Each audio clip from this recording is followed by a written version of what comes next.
Welcome back to another episode. We're here with Travis Michael from Trav Media. What's going on, Travis? Hey, what's going on, Preston? Thanks for having me, man. Of course, man. We were just chatting before this. You're doing so many exciting things, man. Talk to me about what you're doing at Trav Media. Well, man, it for us, it always starts with identifying the client's uh, issue, their problem. What's the itch you're trying to scratch, right? And we've been able to do that on a very high scale with some very interesting clients and operating in interesting spaces, I should say. Working in the uh, audio industry and helping impact the deaf community. So we are in beta and getting ready to launch the Bridged app, which is going to be absolutely a game changer for them in being able to communicate in real time. And working with many other clients, so like that's the thing, right? And now you have like the marketing side of it, right? So then Right. there's the promotional side, and that's it for every company needs Oh, to have yeah. a marketing arm and understanding who their audience is.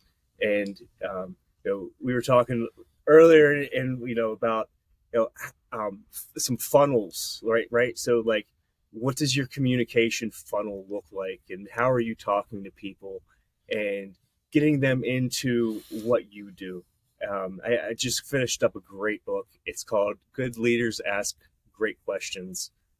And it just fills you with questions, not only to ask people, but to ask yourself. And as you're going through um, your your communication stages, so like each step of your funnel is one step potentially one step closer to your end goal, and approaching your marketing with genuineness, right? So what does top level, your first contact, look like? And this could be for anything. This could be for an event. This could be for a product, a service.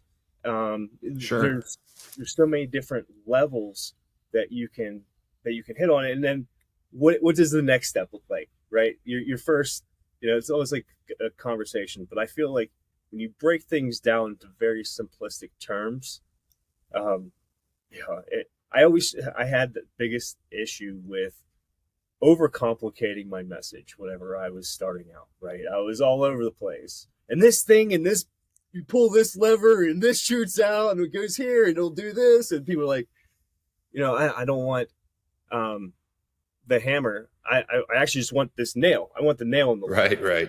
Right. So what hammer hits the best for the nail.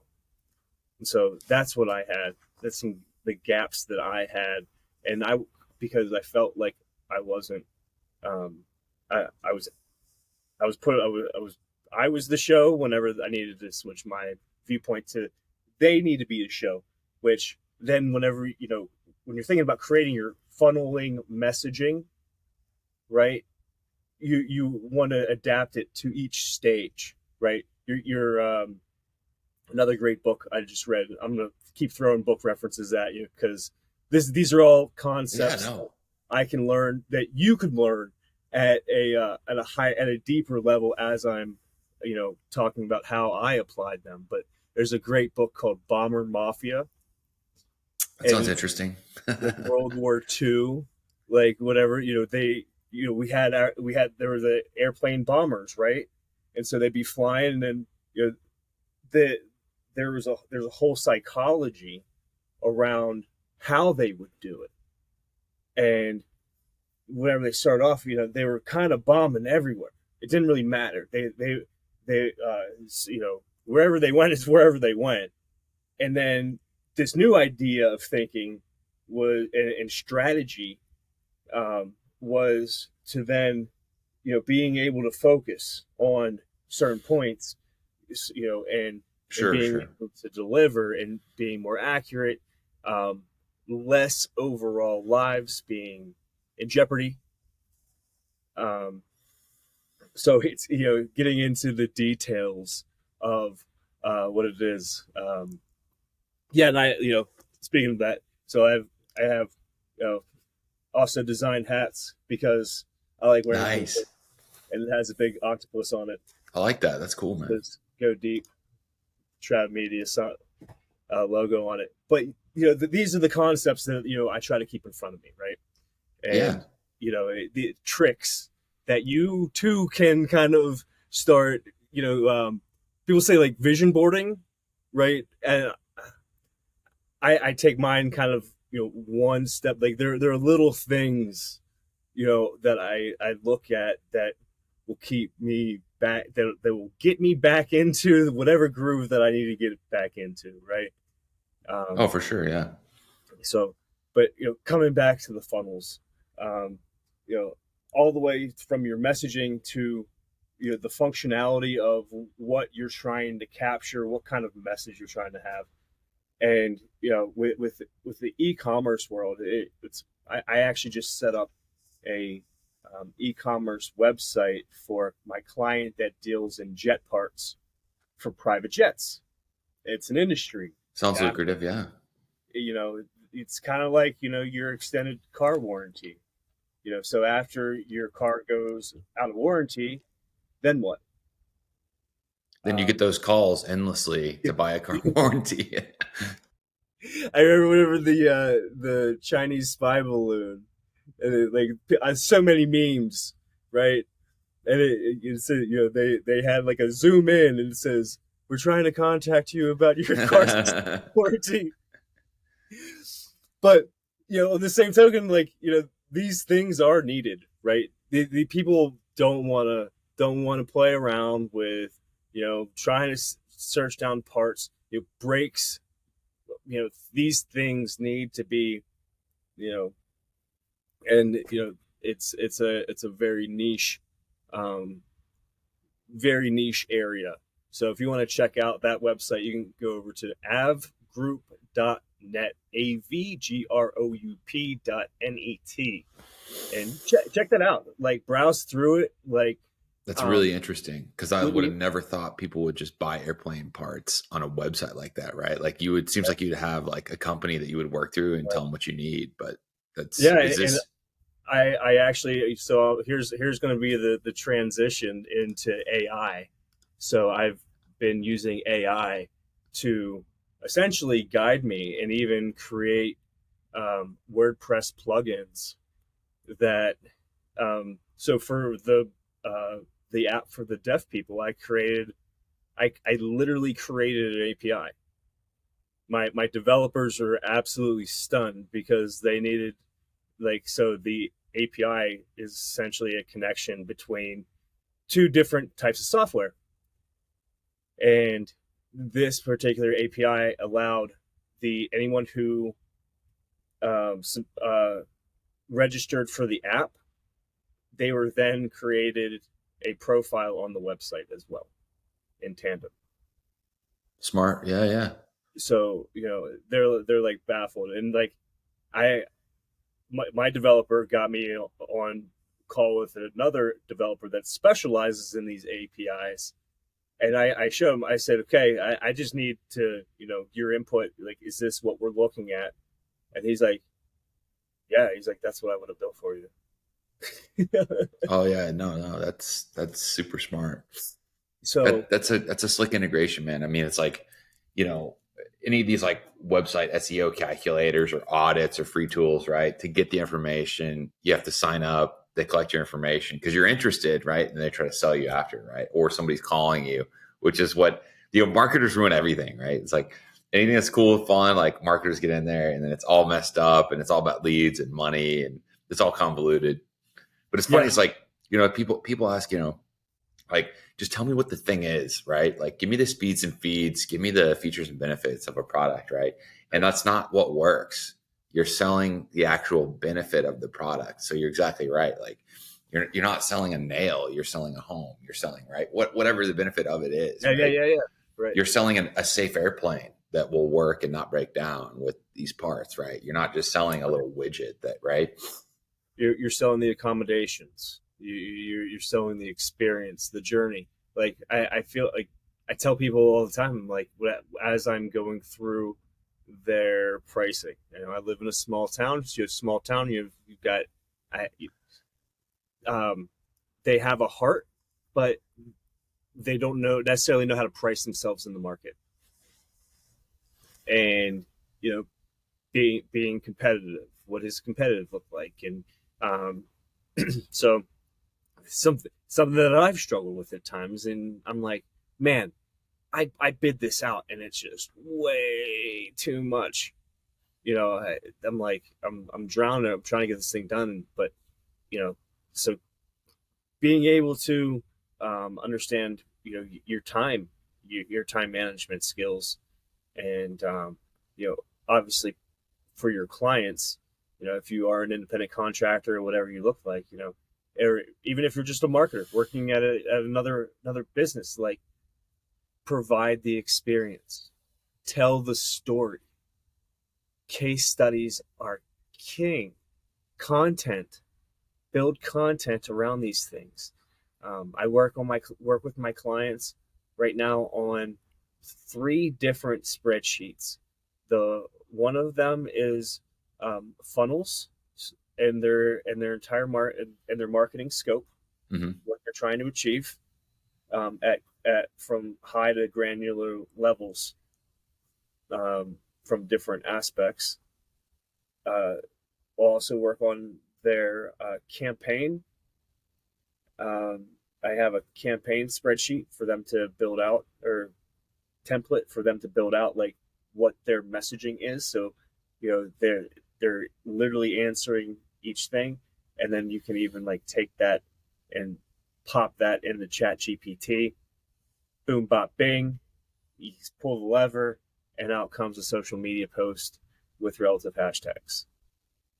Yeah, what's happening with AI is shocking. I mean, it's hard to keep up with all the different changes, all the prompts you can put in. I mean, what can't you do with AI, right? And I think it will probably displace a lot of jobs. But right now, how I'm viewing it is, look, if marketers, e-commerce folks, like, use ChatGPT and these other AI tools to supplement you. It makes you better. You can work faster. You can be more productive. You can get more things done, right? And so I think it's really powerful, right? So going back to your point, I mean, a lot of different things. Let's go back to the Jet Parts website. I threw a lot. Yeah. No, so the Jet Part website, and this is, it's kind of getting a little more into sales, right? But hey, somebody needs a website, a Shopify store. Well, they can get a Shopify store done for $100, right? Why would somebody pay $5,000, $10,000, $20,000 for a Shopify store? Well, you have to get to a couple levels down of what the prospect is wanting, right? They're not wanting a Shopify store. That's like the immediate, I need a store. They want to get more sales. Oh, and then you drill down further. Well, actually, like, this is our best seller. This is really what we're trying to sell. Okay, well, then you're getting into, okay, well, do you have the product photography, right? Do you have the features and benefits? Do you have information we can put on the page? Do you have brand guidelines, right? Do you, all of these types of things. And then it's not just, I'm not just building you a website. It's really an online portal that anybody can order and can get found, because it's the old SEO adage, right? Like, are they going to build a McDonald's in the middle of nowhere in Idaho? Of course not. Location, right? And getting your website found, not just building a website, right? But getting your website found and using some of these other tools. Well, not only that, being accommodating. So again, going back to communication. So the Jetpart website that I built is also able to be translated into multiple languages. So just by having that functionality now, because we already operate in multiple hemispheres of the globe, because the market is that big, right? They're yeah. So right now they're out of Georgia, but headquartered out of Georgia, but operating in the entire United States. But then they also have locations in Bern, Switzerland. So establishing your footprint, what your footprint looks like, is very interesting. So the the follow up and the follow through in any sale really can determine your next 3 sales. Why do you say that? I say that because, one, if you are following up with them, then if you have some sort of automation, that works and converts, you're they're more likely to, one, sell or buy again from you if you have good follow-up communications. So like SMS texting, like if they really like you have the option to like opt in, opt out. I feel like that is the way a lot of communications are going, especially if you don't have an app that's on your phone. So that way, with apps you can have your own notifications where you don't necessarily need SMS texting for those types of things. There was a study at Harvard. You've probably seen this. They did a study about potential customers contacting businesses in a variety of industries, asking, hey, about the different services or just contacting them. And the results of the study came out and said that if you respond within 5 minutes to a potential customer who's asking you a question or calling you, you call them back, right? Mm-hmm. The chances of closing the lead are like a million times higher than if you wait 10 minutes, 15 minutes, 30 minutes, even a day later. Like the close rate goes down like to almost nothing because they're interested. They're going to call somebody else. If they answer, you're done. Even if you call me back, I don't care. So you're right. You should have some sort of system, especially during business hours. If you're open, have someone to answer the phone or reply to if there's form requests or leads that come in via email. Somebody's got to be on those, and they've got to be quick. And that's how you win more business. Right. I mean, you can optimize the site, you can get all this stuff done, but if they don't do that, you're finished. Yeah. Establishing what I call LQV, lifetime quality valuation. And so your LQV, you establish a high level of LQV right at the beginning. And so like it's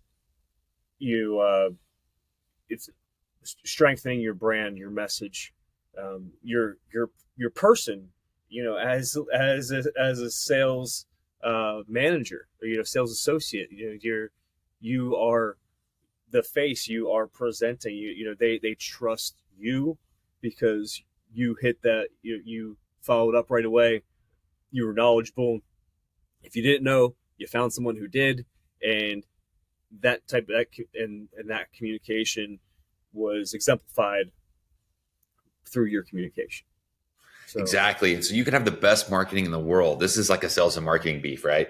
You can have the best marketing in the world that's out there, that's getting the phone to ring, that's getting people to contact the business, right?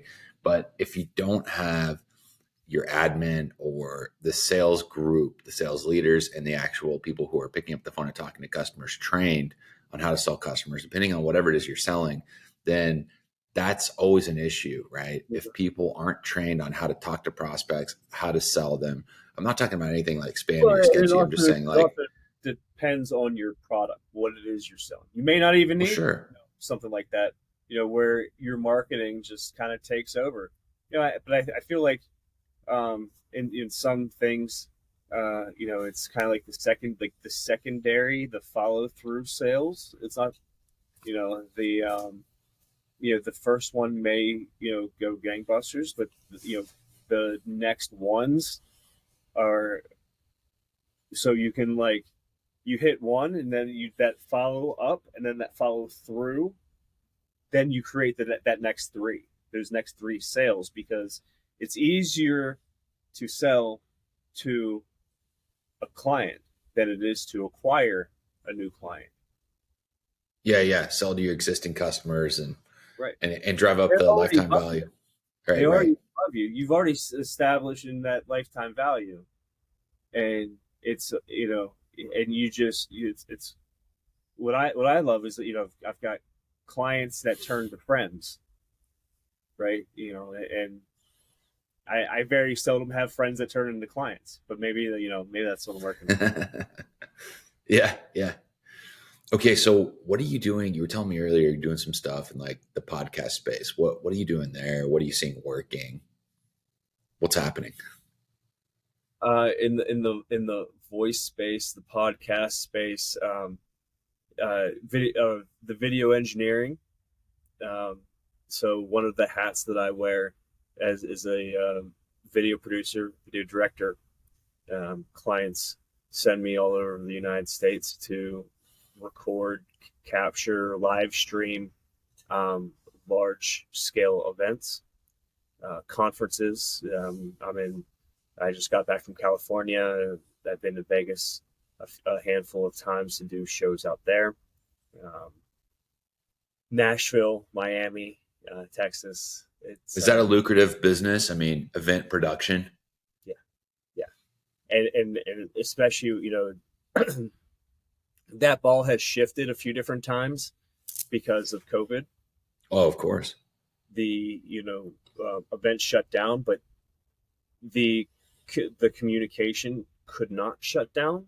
So a lot of those events went from in person to solely online, and we had to scramble to support that because everything got hit hard.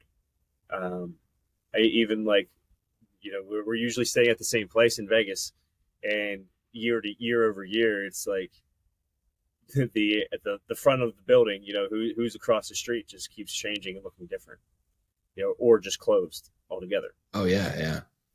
So, but yeah, it's a very interesting, it's another level of communication, right? And I enjoy, doing these things and being in person and, seeing smiling faces. And I just feel like there's a level of connection that you get from that, from, being in the same room. Then, Oh yeah, it's not the same as online. Yeah, it's right, totally different. right. But in online, like we can connect just like we're doing, and we're not even in the same parts of the world. And that's a wonderful thing that we have. Count your blessings, right? Yeah, yeah. Um, very, very thankful for the technology, and especially when it works. So, Yeah, yeah, exactly. um, but yeah, man, doing some really cool stuff in that space. Working on a food podcast, not even a podcast, it's an actual show. Okay. My friend and his wife said, Travis, he says, Travis, I bought 10 cameras to set up in my kitchen. Can you help me set it up and run it? I said, sure, man. So that we've been doing some run throughs, and we actually have a show setting up. I mean, I've got prompters, and all kinds of, Wow. everything. Everyone's mic'd up and lighting, and I've got overhead cameras and different shots. Um, it's quite the dynamic. So, one of the examples or questions, I should say, is you remember the Power Rangers, right? Of course, yeah. Of course. I mean, it's like one of the best childhood shows. It was like Teenage Mutant Ninja Turtles and then Power Rangers. Yeah, Great. yeah. Um, so, and I watched the toys. Was it the Toys That Built America or something like that? It was it was a show on Netflix, Okay. and it was like the history of toys, or the advertising, and so it was in marketing. So they asked, well, which came first for the Power Rangers? Was it the show or was it the toy? Do you know which one? It was probably the show, I would guess, and then the toys were made after. You'd be wrong. Really? Yes. And even today in the world of toys, the money actually isn't made in the movies. It's made from the licensing of the toys. I know Star Wars, yeah, like the Mandalorian and all like the toys there. It's a huge business. So no, that makes sense. It's insane. So that is the mark. Like that's how they make their money. So the toy actually came first. The show was an arm of their marketing. Oh, that's funny. Smart, right? But I mean, but that's what it is. Sell more toys. Let's create a show. Let's get everybody. Yeah. I hope whoever's listening to this, like, I had light bulbs going off in my head whenever I'm like, duh. Freaking duh.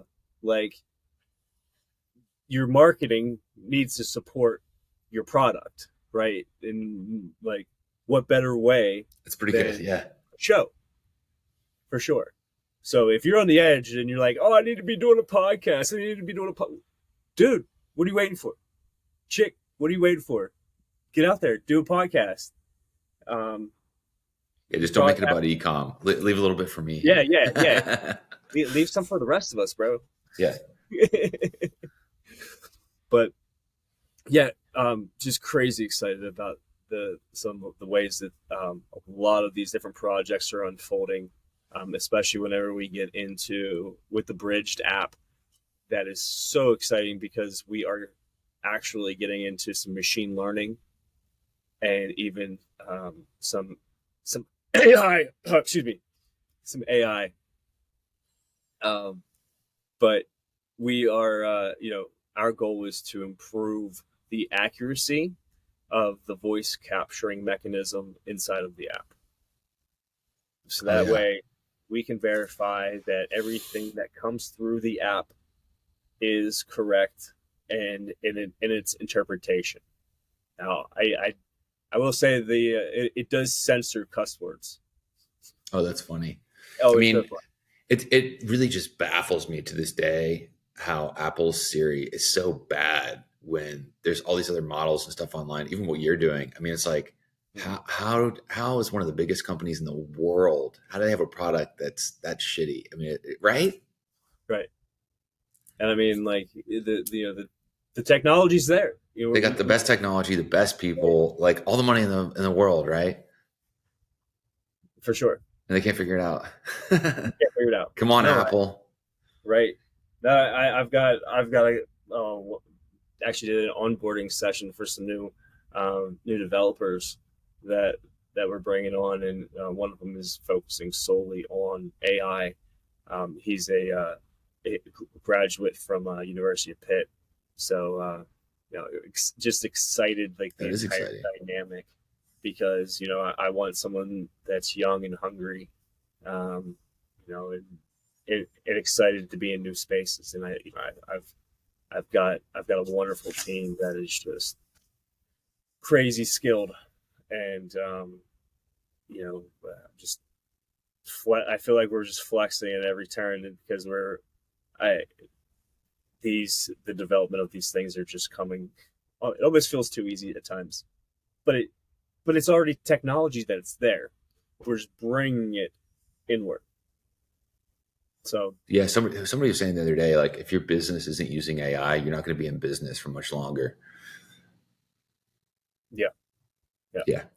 I mean, dude, this is funny. Have you seen this? Like, I was at this restaurant the other day, and I was sitting by the hostess, which was the owner, was actually like working the front stand, and he gets a business call, and he's like, yeah. Well, I need to get my car fixed, and I got to take it in. Yeah, later this week. No, I need an oil change and this and that. And then he's like, okay, see ya. And then he hangs up. I'm like, what was that? And he's like, oh, that was like one of those Google automated reservation apps. And I never tell him, like, because it'll go, hello, I'd like to book an appointment at 10 a.m. for 2. Are you available? And he'll be like, yeah, I'm going to go get he's like, I don't even mess with that. But I started playing around with it. And this has been happening for a while. On certain restaurants, like if they opt into it or what, but if you request a reservation and like you book it, it'll call the restaurant in real time and say like, hey, I'd like to reserve. And it sounds like a real human. It's like, hey, I'd like to reserve for 2. And then they'll go, great. What's the name? Yeah, we're available. And you go, it's for Preston. Okay, great. I'll see you on Tuesday. And it hangs up. And I remember, so it's all AI. And then it'll confirm with you and go, oh yeah, you're booked. Like, we confirm with the restaurant. And he's like, yeah, I'm sick of this, but like even Google, it's 2023. This was back like 2016. Yeah, I was just saying, this technology's been around for a while. They had a contact center product that would talk to customers for you. I mean, it was enterprise, right? But now you're seeing this come down to consumer grade, but it would literally like somebody would call and go, "Hey, are you open like till 10?" And it'll go, "Yeah, we're open till whatever." And anything it asked them, like their language model would figure it out and talk to them. And it was indistinguishable. And that was the thing, is like, you're wondering, how many times have I been talking to a real human or a robot? But that was back then. Like now, this tech is available like at the consumer level with ChatGPT and these other AI tools where you could build this. I mean, people are doing AI podcasts where it's just, I mean, it's not even real people talking. I mean, it's fascinating. It's going to completely change marketing. It's going to change sales. You could have an automated sales agent that's trained with prompts on what to say on each objection. I mean, the future is going to be interesting.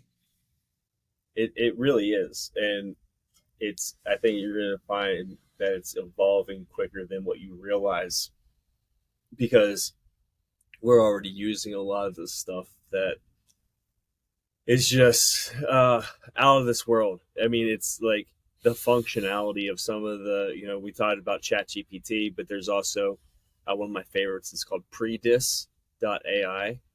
So if you're a content creator, this is a life hack for you. Like straight up. Okay. Like you type in what you want it to say or what the idea is, and then you can determine, you have your logo, your brand colors, what else? The template style that you want to use, and it will create one of three formats: either a single square, a carousel, an Instagram carousel set of squares that I think you can go up to 12, I think is the max on the carousel. And so it'll like, you've seen some format, you swipe, it's another message, and you swipe, it's another message. And then, or a, either a 30-second video or up to a 1 minute video, I think is, and I may be wrong on the time length, but regardless, it chews up and spits out a 1 minute video, and it's like graphics with text transition, graphics text transition, graphics text transition, and then you can go in and edit it like Canva.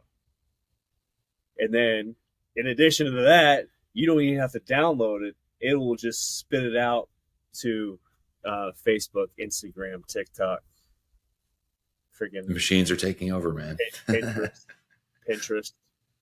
I would imagine, if you're in a female heavy sales demographic, Pinterest might be something that you want to jump back into. It's still there. Everybody sleeps on Pinterest. I always forget about it. It's like a marketing channel. Like, oh yeah, that's right. Yeah. Back in the day, I used to see all of the like graphic stories. What were those called? Infographic. Infographics. Yeah. You just got. I see all these like marketing infographics and hacks and like those types of things. And those kind of died off, didn't they? yeah. So but yeah, I mean, like, I've been around, man. Like, you just kind of see things and being able to navigate. So where do you think it's all going, Travis? Well, I mean, according to John Connor,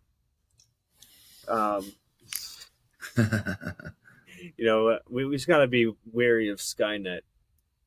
But it's a very interesting time. I'm just ready for the Jetsons.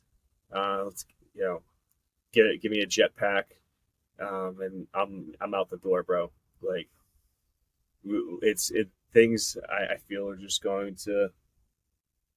The technology's advancing so quickly that it's hard to keep up. I mean, even in the last month, the last week or two, I mean, there's so many tools through the APIs that are being generated that are really solving big challenges for businesses, for marketers, for almost everybody, right? And if you're still sleeping on technology, and I'm not even talking about AI, I'm talking about just technology in general. Like what are you waiting for? Like, even so, here's just kind of give you perception. So Amazon was founded in what, 2000? Don't kill me on we can look this up. Yeah. And so, and 1994. And Whole Foods was established in what year? Whole Foods was founded in 1980. So that's 14 years. Yep. Who bought who? Well, Amazon bought Whole Foods.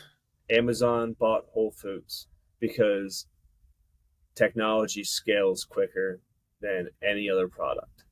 If you don't think that you're a technology company, you're probably going to be looking for a technology company to hire you.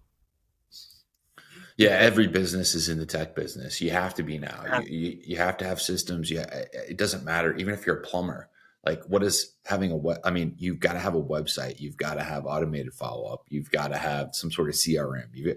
You have to have this technology to compete in 2023 and beyond, or you're going to get smoked by your competition, who I guarantee you does have all that. So, like salmon over a campfire.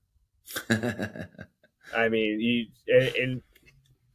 just got to know how to use your tools. There's so many out there that are extremely helpful.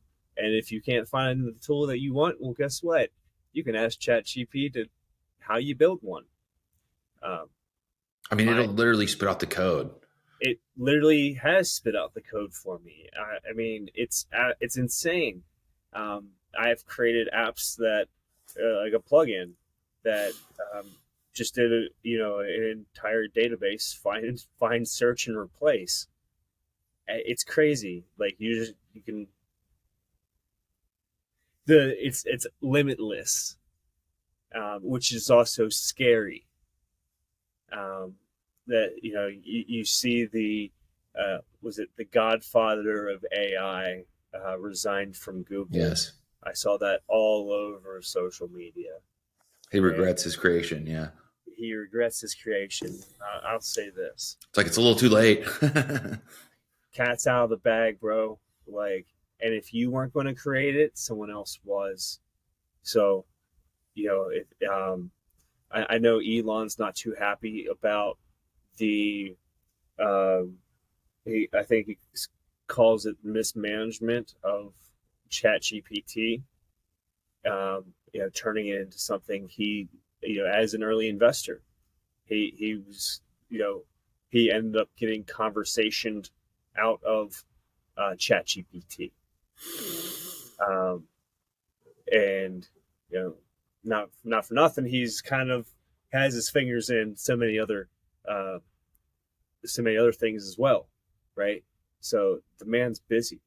I mean, word on the street is he's creating his own. Like, yeah, he was an early investor in ChatGPT, but they couldn't come to terms, and he wanted a higher stake, and they had kind of a breakup. And now he's working on his own that might be released in the future, might just be available to businesses. Who knows, right? I think there was an ethics. There was an ethics issue that he was having with that as well. It was kind of, at one point, it was very woke in its responses, and had a viewpoint of what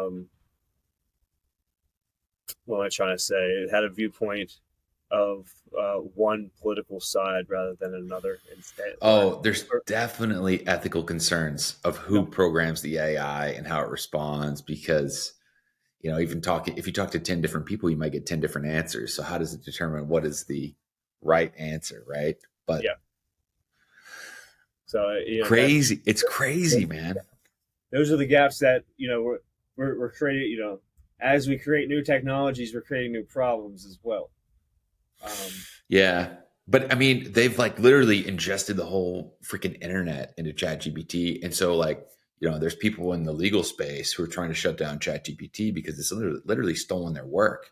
And then it's outputting this information that lawyers who've worked 30, 40 years who are looking at the responses in ChatGPT going, yeah, it took me 30 years to figure that out. I mean, could you imagine being a college student right now? You're in $100,000 worth of debt and you're about to graduate and then go to law school, right? And you're going like, or you're about to graduate law school and you're going, oh my God, like this is going to ruin my whole industry and like my future earnings and what I thought.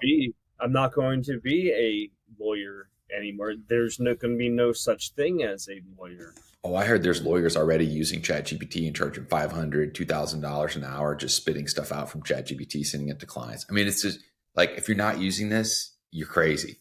So look, people get on ChatGPT, start playing around with it. It's free to sign up, start doing some cool stuff that Travis is doing. Travis, anything else before we wrap up here, man? Any other cool shit that we missed? It's just a blessing, to be here and, hang out like this. I love tech, talking tech and talking shop.